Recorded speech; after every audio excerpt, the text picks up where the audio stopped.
지난주에는 믿음에 대해서, 오늘은 사랑에 대해서 말씀을 증거하게 될 것입니다. 한번 따라해 보세요. 사랑을 위한 전쟁에서의 승리. 우리는 분명히 전쟁하는 이 세상에 살아가고 있습니다. 여러 가지 전쟁을 하고 있습니다. 그것은 중동 지역의 분쟁 지역을 말하는 것은 아닙니다. 북한과의 긴장 관계를 말하는 것도 물론 아닙니다. 우리의 전쟁은 그것보다 훨씬 더 가까이에 있습니다. 지난주 믿음을 위한 전쟁에서의 승리라는 말씀을 증거하였습니다. 7가지의 죄와의 전쟁에 대해서 말씀을 증거했습니다. 그 대적은 교만, 시기, 분노, 게으름, 그리고 부정, 탐욕, 탐식, 정욕 7가지입니다. 첫 번째는 교만은 모든 죄 안에 있는 기본적인 문제인데, 교만은 죄가 심과 탄력을 얻도록 하는 매우 위험한 대적입니다. 교만만큼 커다란 죄는 없습니다. 결국 교만은 자기 소유와 자기의 권위를 표현하는 것입니다.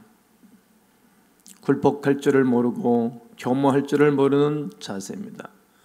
성경은 우리는 우리의 것이 아닌 주님의 것이라고 분명히 말합니다. 우리는 주의 백성이요, 주의 목자의 양이라고 말합니다. 그러므로 우리 스스로 주의할 필요가 있다고 느낄 때 이렇게 고백해야 합니다. 이것은 나의 마음이 아닙니다. 이것은 내가 원하는 것이 아닙니다. 그리고 하나님, 제가 교만하지 않도록 도와주세요. 이렇게 하나님께 고백하고 집중하셔야 됩니다. 우리의 마음을 늘 점검하다 교만이 접근하기 시작한다면 신속하게 고백하고 그것을 끊어버리고 하나님께 도움을 요청하여야 됩니다. 예수의 이름으로 물리치고 예수의 이름으로 대적하고 예수의 이름으로 겸손하여야 합니다. 여러분은 일터, 즉 직장 사업장에서 전쟁 중에 있습니다. 그리고 일터뿐만 아니라 가까운 가정 안에서도 전쟁 중에 있는 것을 늘 고백하셔야 합니다. 아마 여러분의 가정에서도 이 치열한 전쟁이 분명히 있었을 것입니다. 이 전쟁은 하루도 쉬지 않고 매일 지속되고 있다는 사실입니다. 성경의 용어를 사용한다면 우리는 2가지의 영역의 전쟁 중에 있습니다. 가정, 학교, 일터, 거리에서의 전쟁은 세상과의 전쟁이 되겠습니다. 또 하나의 전쟁은 하늘나라의 전쟁입니다. 즉 영적인 전쟁입니다. 우리는 영적 존재들이며 동시에 이 세상에 살아가고 있기 때문입니다.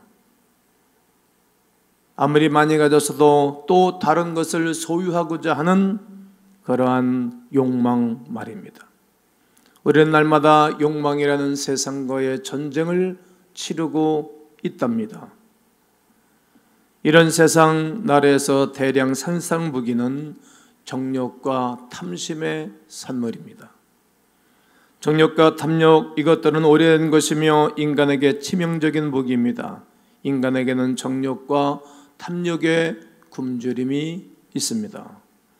배부름을 느끼기 위해 원하는 것을 가져야하는 채워지지 않는 굶주림 말이죠.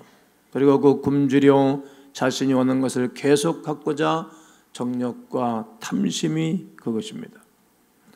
정욕과 탐심이 가져다주는 참상은 우리에게 아우러지지 않고 아물어지지 않는 것 같은 깊은 아픔과 상처를 가져다 줍니다. 결국 가정생활에 깨지기도 하고 친구 간의 우정이 상실되기도 합니다. 부모는 아이들을 나몰라 합니다. 아이들은 그런 부모의 영향권을 벗어나고 탈선하려고 몸부림들을 치게 됩니다. 그러므로 비행소년이 나오는 것입니다. 부부간의 대화, 친구간의 대화, 부모와의 대화에 대하여 단순히 립 서비스 정도, 속임수에 불과한 것입니다. 서로의 신뢰가 사라지고 의심만 가득합니다. 결국 사람들은 이런 세상 나라에서 영혼의 헐벗음과 마음의 상처를 낳고 또 상처를 낳고 그 상처를 계속 전가해 줍니다. 이것은 이 세상에서 끝나지 않는 계속적인 전쟁입니다. 주님의 나라에서 가장 위대한 가치는 욕망이 아닙니다. 주님의 나라에서 가장 위대한 가치는 바로 사랑입니다. 영광스러운 하나님 나라에서 이곳에 오신 예수 그리스도는 사랑을 가지고 온 것입니다. 하나님의 계시를 통해서 온 사랑입니다. 그리고 세상의 전쟁에서 이기는 법을 배우기 위하여 우리는 오늘 이곳에 있는 것입니다. 이것에 모여 예배자로 하나님께 집중하고 있는 것입니다. 먼 장래의 욕망을 이길 방법을 배우는 것이 아니라 바로 지금 이곳에서 하나님 앞에 승리자라 되기를 위하여 하나님의 말씀을 배우고 그 말씀을 나의 삶 속에 적용하는 것입니다. 오늘은 그래서 사랑을 위한 전쟁에서의 승리를 이야기할 것입니다. 요한에서 4장 7절, 오늘 하나님이 그 요한 자신의 제자들에게 편지를 쓰고 있는 말씀이 어떤 말씀인지를 다시 한번 귀를 기울이셔야 됩니다. 다 함께 읽습니다.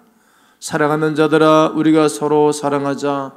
사랑은 하나님께 속한 것이니 사랑하는 자마다 하나님께로 나서 하나님을 알고 사랑하지 아니하는 자는 하나님을 알지 못하느니 이는 하나님은 사랑이심이라. 맨 마지막 구절, 이는 하나님은 뭐라? 사랑이심이라. 하나님은 뭐라고요? 사랑이심이라. 마지막 구절입니다. 이 사랑은 매우 흥미로운 단어입니다. 아주 우리가 무수한 많은 사람들이 사랑이라는 단어를 씁니다. 왜냐하면 사랑이라는 단어는 여러 상황에서 사용하기 때문입니다. 여러 가지 의미가 있기 때문입니다.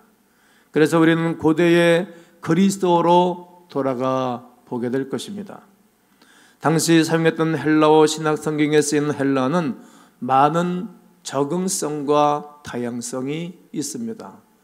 적응성이란 단어는 일정한 조건이나 환경 따위에 맞추어서 알맞게 변화하는 성질을 적응성이라고 말합니다. 다양성이란 모양, 색깔, 형태, 여러 가지로 많은 특성 증거하고 말할 때 사용하는 단어입니다. 좀 더 설명드리자면 헬라어는 한 단어가 상황과 조건에 따라서 단어가 다르게 쓰이고 있다는 사실입니다. 헬라어로 사랑이라는 단어는 5가지 낱말로 표현이 됩니다. 그 중에 하나 에로스입니다.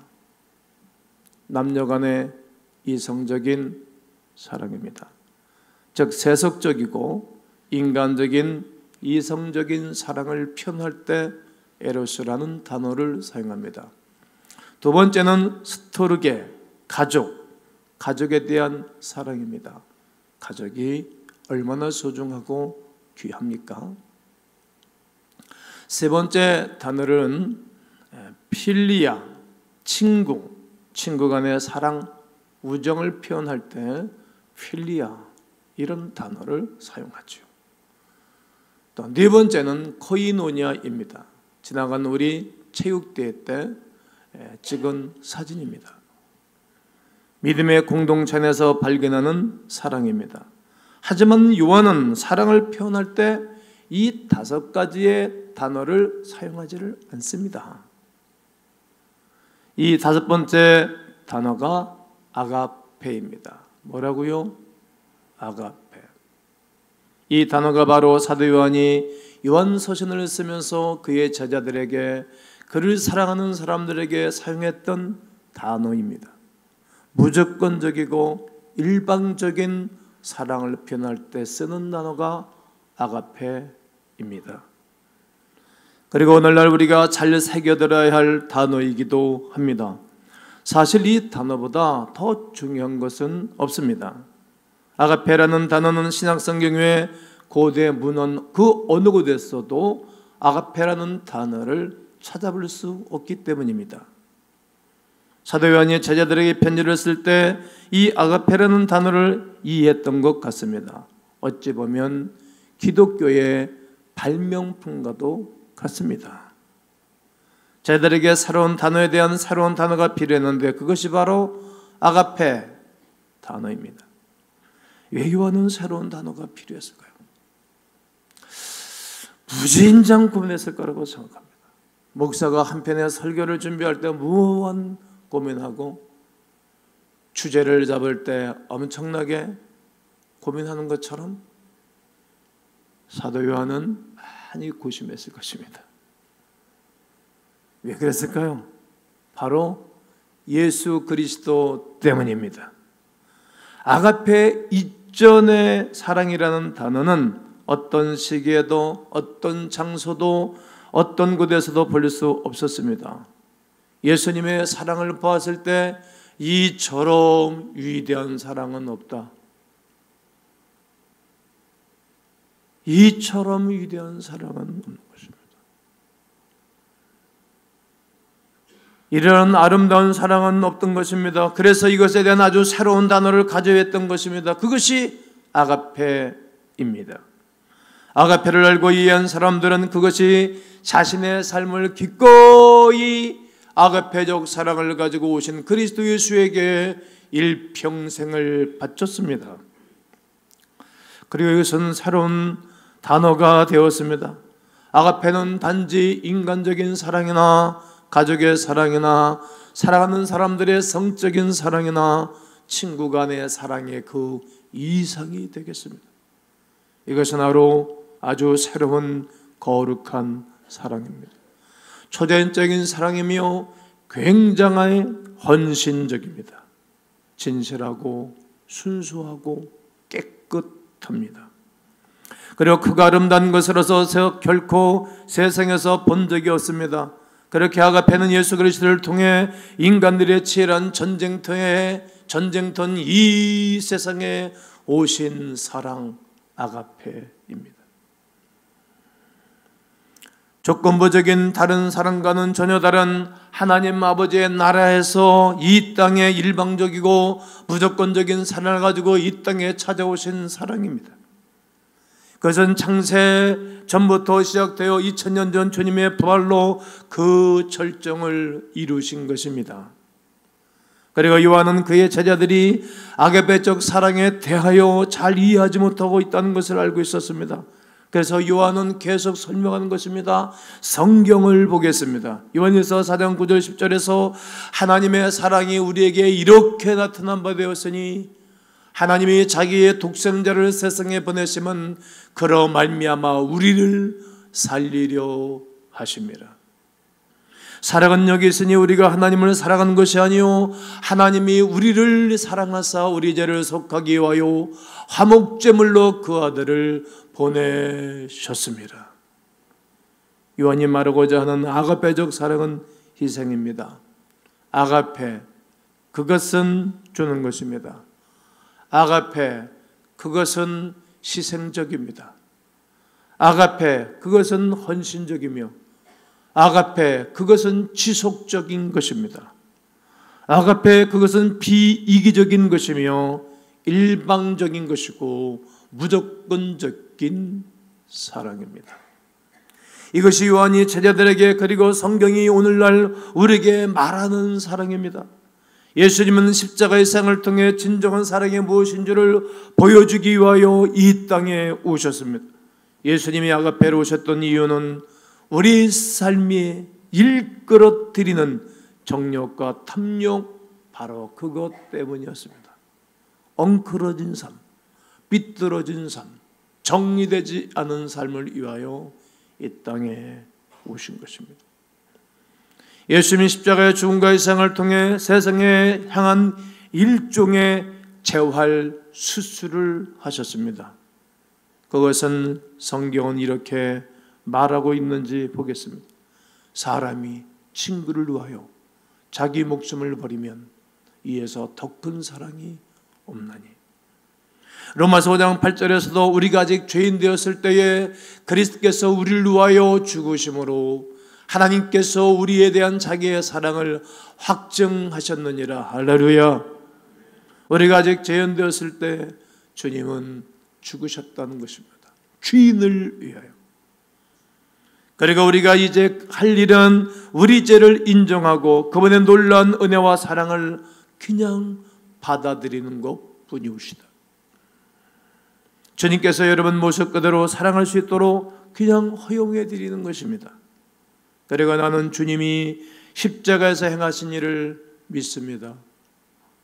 주여 나를 받으시옵소서 고백하는 것입니다. 주님의 십자가 사랑을 받아들이면 세상의 전쟁에서 승리하는 힘을 소유할 것입니다. 예수님이 여러분에게 요구하신 것 두 가지가 있습니다. 첫 번째는 십자가의 주님의 구속의 사랑을 그냥 내가 받아들이는 것입니다.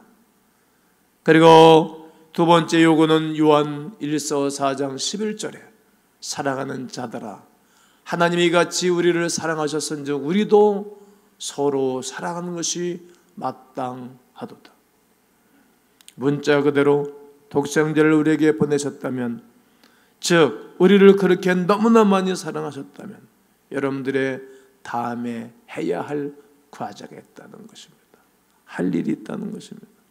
무엇인지 예상이 되겠습니까? 우리도 주님을 그렇게 사랑하는 것입니다. 주께서 우리를 죽기까지 사랑하시고 아가페적 사랑을 이 땅에 오신 그 사랑을 알았으면 우리도 그렇게 사랑하는 것입니다. 좋은 가문을 보면 아버지 어머니가 아이들을 사랑으로 잘 기르는 가정들입니다. 오래 참고 그러면 그 아이들도 잘 길러집니다. 교회에서 목사도 교인들을 잘 사랑하고 길러내는 것입니다. 그러면 나중에 그렇게 살아갑니다. 요즘 가운교회는 아이들이 교회 가면 좋게 변한다는 소문이 들어서 여기저기서 아이들을 보내는 분들이 많습니다. 좋은 거죠. 부모님은 다른 교회를 다니면서 아이들은 저에게 보내서 교육을 맡기기도 합니다. 좋은 것입니다. 왜 그런 말이 돌고 왜 그런 일이 생기는지 아십니까?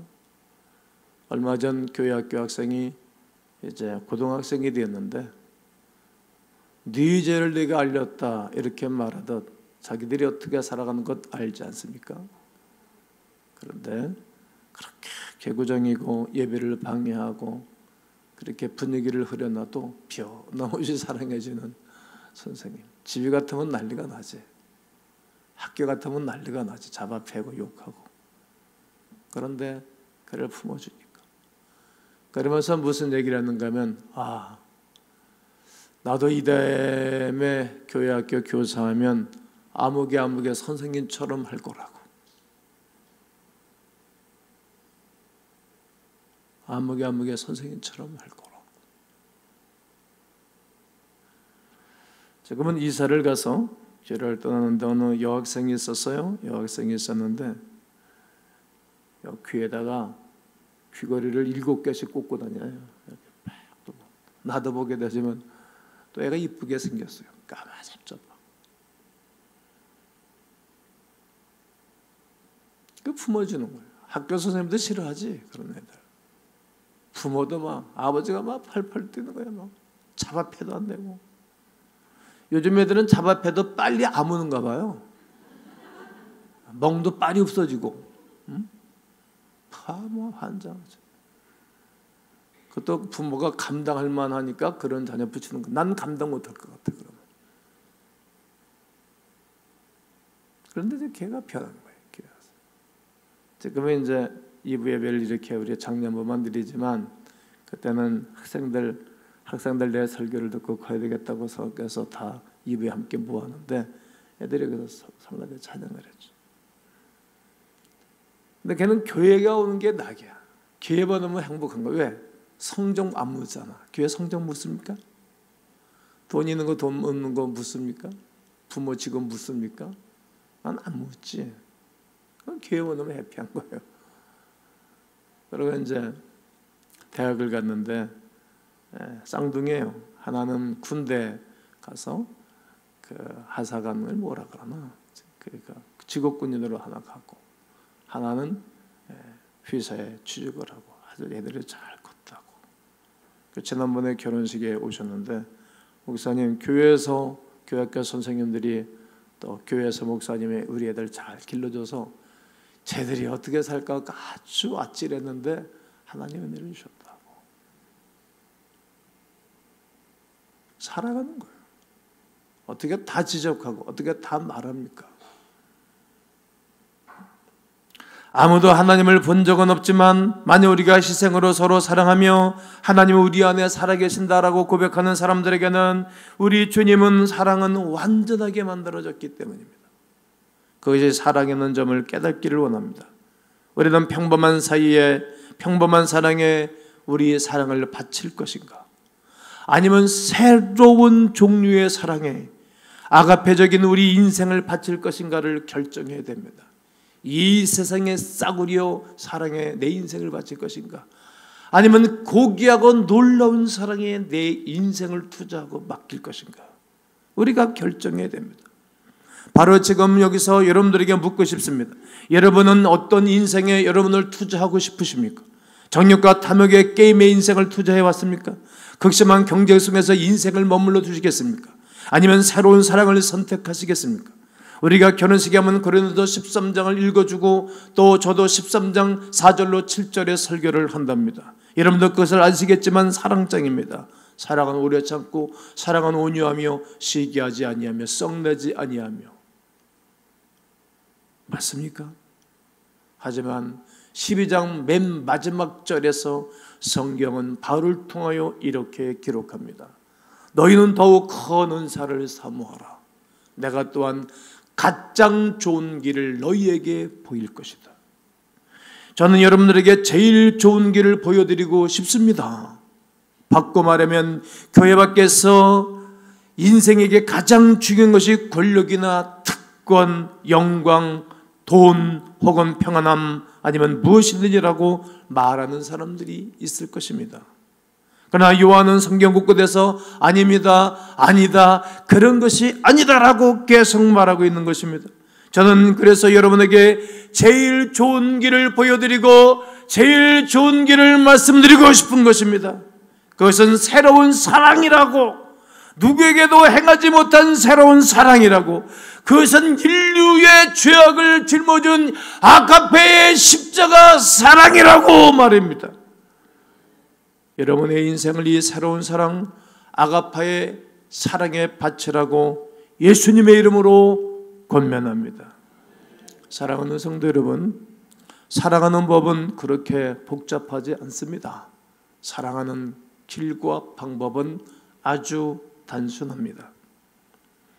사랑이 우리에게 다가왔을 때 어떻게 할지 모르는 것이 아닙니다. 우리는 다 잘할 수 있습니다. 가까운 사람부터 사랑하는 것입니다. 사랑할 수 있는 사람부터 사랑하는 것입니다. 그러다 보면 사랑할 수 없는 사람도 사랑하게 되고 좀 힘든 사람도 훈련됐기 때문에 잘 사랑할 수 있게 됩니다. 사랑이 우리에게 다가왔을 때 어떻게 할지 모르는 것이 아니라 다 잘할 수 있는 것입니다. 우리가 사랑하는데 올바른 것이 어떤 것인지 이미 우리는 잘 알고 있기 때문입니다. 다만 이 새로운 사랑은 아가페를 실천하는데 여러분들이 지불해야 할 대가, 지불해야 할 것이 있는 것입니다. 그것은 희생입니다. 몸을 부수듯 여름의 희생입니다. 그것은 믿음입니다. 십자가의 희생적 사랑을 하게 되면 희생이 가능합니다. 여러분이 아시는 대로 진정한 사랑은 희생을 수반하지요.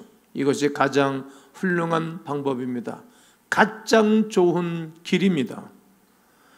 그리고 오늘 여러분의 결단을 요청하고 싶습니다. 저의 이 요청은 우리 모두 진정한 신정한 실천적 예배자가 되는 것입니다. 만일 여러분의 십자가 사랑, 즉 아가페 사랑을 받는다면 낮고 낮은 이 세상에 오셔서 온갖 더럽혀지시고 우리를 위해 화목제물이 되신 예수님처럼 여러분도 이제 낮은 곳으로 내려가 더럽혀보자는 것입니다. 그것을 요청하고 싶습니다. 나의 신앙, 나의 믿음이 고귀해질 때 찾아가는 것은 후미진 곳을 찾아가는 것입니다. 말하기 좀 어렵고 죄송하지만 제가 신학을 할 때 보면 우리 때는 그랬어요. 밥 못 먹는 분들이 많았어요. 그래서 점심시간에 밥 먹는 시간 기웃하기 싫어서 기도실, 지하실 기도실에 가서 기도하는 분들이 많았어요. 저는 부자는 아니었지만 밥은 굶지는 않고 학교 다녔습니다. 그러면 가끔 가다가 그런 분들 모셔다가 여러 번 식사 대접을 했죠. 알지를 못해요. 원래 학교 다니면서도 자기 가까운 사람들과 교제하지 멀리 앉는 사람, 뒤에 앉는 사람들 교제를 잘 안 하잖아요. 그러고 지났어요. 근데 이제 졸업마트 할 때 페퍼가 돌아갔는데 졸업생들 중에 우리 클래스에서 제일 가깝게 친구 되고 싶은 사람 1위가 그 사람입니다. 아주 어렵습니다. 요즘 이제 광고에 계속 뜨잖아요. 상동 성전의 주차장은 노약자, 또 새가족, 그리고 어린 아이들을 동반한 여성 차량, 장애우, 그들만 차를 세우라 그러잖아요. 계속 몇 주간 광고를 쏘죠. 그런데 참 감사한 게 있어요. 식구들이 안 세우는 거예요. 실은 저도 차 안 가져갑니다. 제가 예배 마치고 곧장 저쪽으로 가잖아요. 인사 못하고 가서도 예배를 준비해야 되기 때문에 성전 옮겨가니까 저도 안 가져가는 거예요. 그렇게 하라고 하면 목사는 뭐 특권입니까? 물론 바쁘기 때문에 가져가야 된다고 말하지만 저도 차에다 두고 가는 거예요. 주님의 사랑. 누가 그러시더라고요. 목사님 치유기도 해주시는데 예수님 사랑이 느껴와서 눈물이 났다.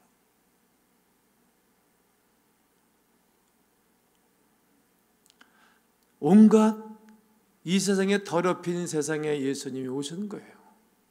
우리가 좀 더럽히는 데 가는 거예요. 더럽히는. 교회 올 때 우리 교회 교인들은 보따리를 몇 개씩 가지고 오죠. 아이들이 하루 종일 막 꼬집꼬집 옷을 바꿔 입히고 재산을 많이 갖고 오죠. 그리고 예배를 드릴 때는 정장 들고 예배를 드리고 또 예배 마치고 봉사할 때 옷들을 갈아입고 하죠. 예배당에 올 때는 광교회 교인들은 옷을 2벌 3벌씩 가져온다는 말이 있어요. 더럽혀지는 거예요. 희생하는 거예요.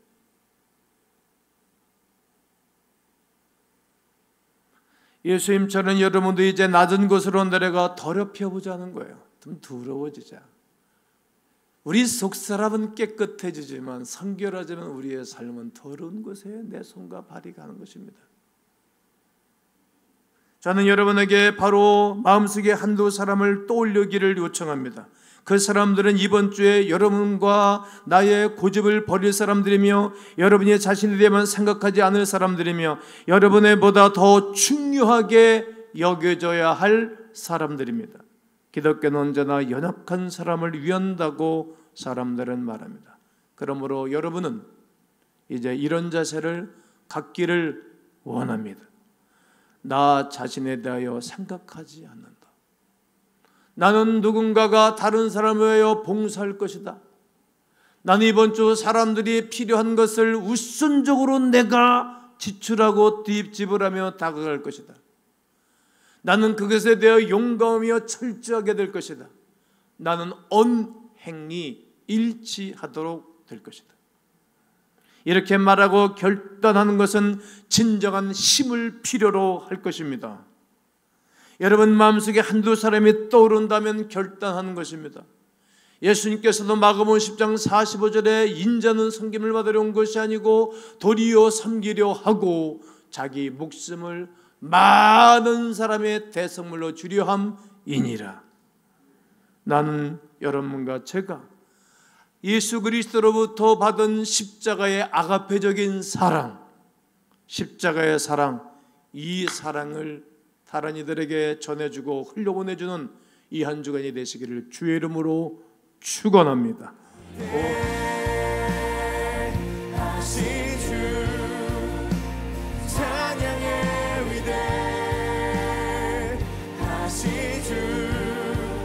모두 알게 되리라.